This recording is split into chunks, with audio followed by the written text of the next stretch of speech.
All right, so I'm going to do this a quick little intro before we get into the presentation, I guess. So I've created an achievement system that's meant to go hand in hand with the Extra Life 24-hour charity marathon. I just decided to put it together. I enjoy sometimes building out systems, things like that. Anyway, there's going to be 3 or 4 versions of this video that go up. There's going to be a short YouTube short. If you are seeing this in the short version, you're not going to get the whole thing. You'll get a snippet of it. But no matter which video you're watching, there'll be links in the description to the other videos. There'll be links in the description to the achievement list that I've created, to the tracking spreadsheet that I've created. I'm sure there are people out there that can do a better job with the tracking, maybe incorporate a website or whatnot. But what I did is I did the spreadsheet.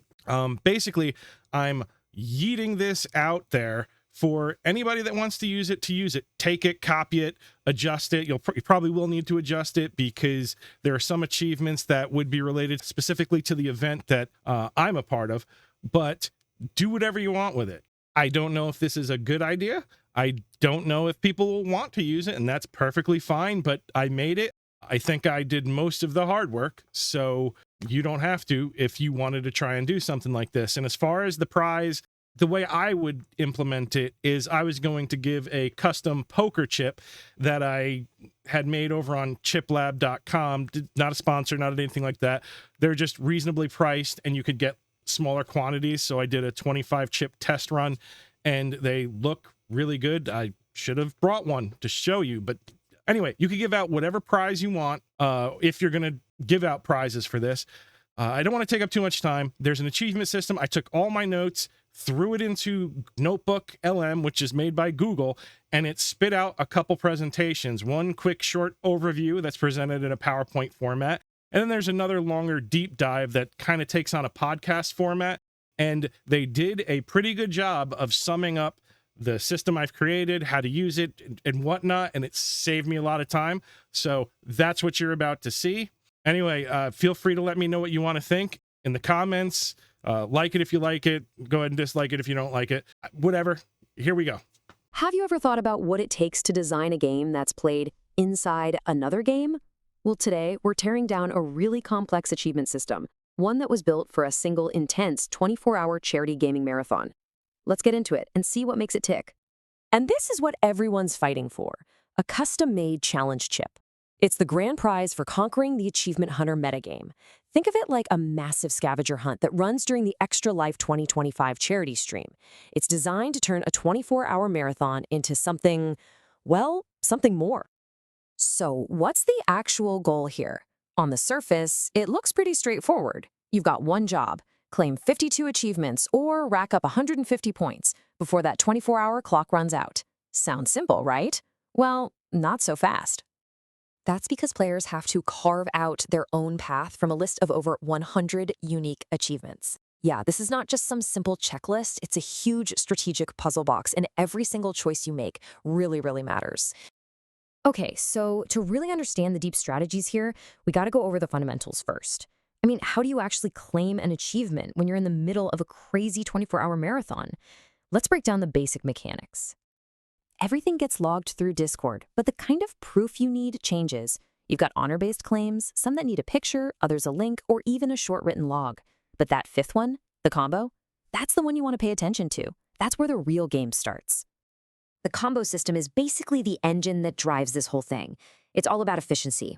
You do one activity, let's say you play a multiplayer VR game for an hour, and you could potentially claim 3 achievements all at once for it.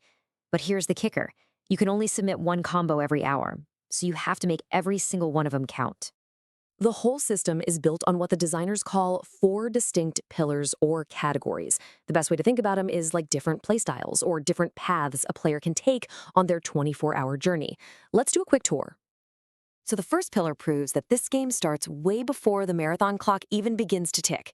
It's all about rewarding you for preparing, for building up the community, and of course, for focusing on the whole point of the event, fundraising. And the variety here is really cool. You can get points for listening to audiobooks with Lore Grinder or for watching gaming documentaries for The Wizard. Now, see that one on the bottom right, Chrononaut's Compass? Tuck that one away in the back of your mind. We are definitely coming back to it. Pillar 2 is all about the cold, hard reality of a 24-hour event, survival. It's designed to reward your endurance, for sure, but also to gently nudge you towards healthy habits like eating, staying hydrated, and even getting some exercise. I just love the humor that's baked into this system. This quote here, that's the flavor text for the achievement you get for staying awake the entire 24 hours. But alongside these brutal endurance tests, there are achievements for drinking water, that's hydrate, and even one called touch grass for actually stepping outside for a bit. The third pillar, you could argue, is really the heart of the event. It's all designed to push players to connect with each other, to remind everyone that, hey, this is not a solo mission. Here, you get achievements for playing with someone in the same room, for donating to another player, or just for being a good teammate. But then there's Wheaton's Wager, an achievement that lets you steal from another player. Or does it?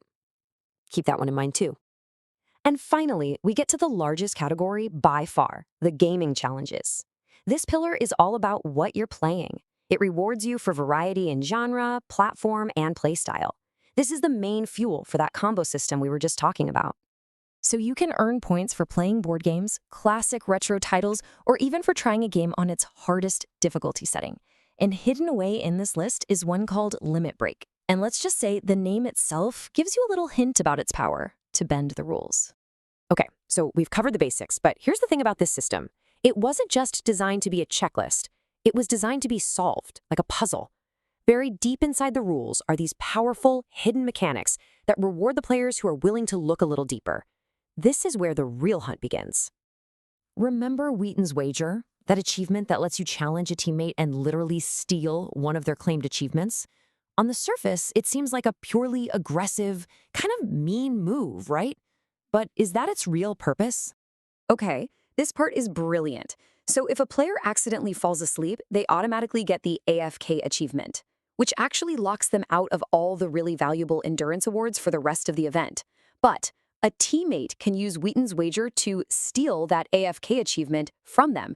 It's not an attack, it's a revive. It instantly makes the sleepy player eligible again for all the endurance milestones they missed. It's a rescue mission disguised as an attack. And the designers left a massive clue hiding in plain sight. The flavor text for this achievement is, and I quote, "You don't have to be a jerk." It's basically screaming at you that its most powerful use is to help someone, not hurt them. But the hidden mechanics don't stop there. Oh no. The most skilled hunters can figure out a way to stack achievements to get a massive head start, claiming 5 achievements at once before the marathon even officially kicks off.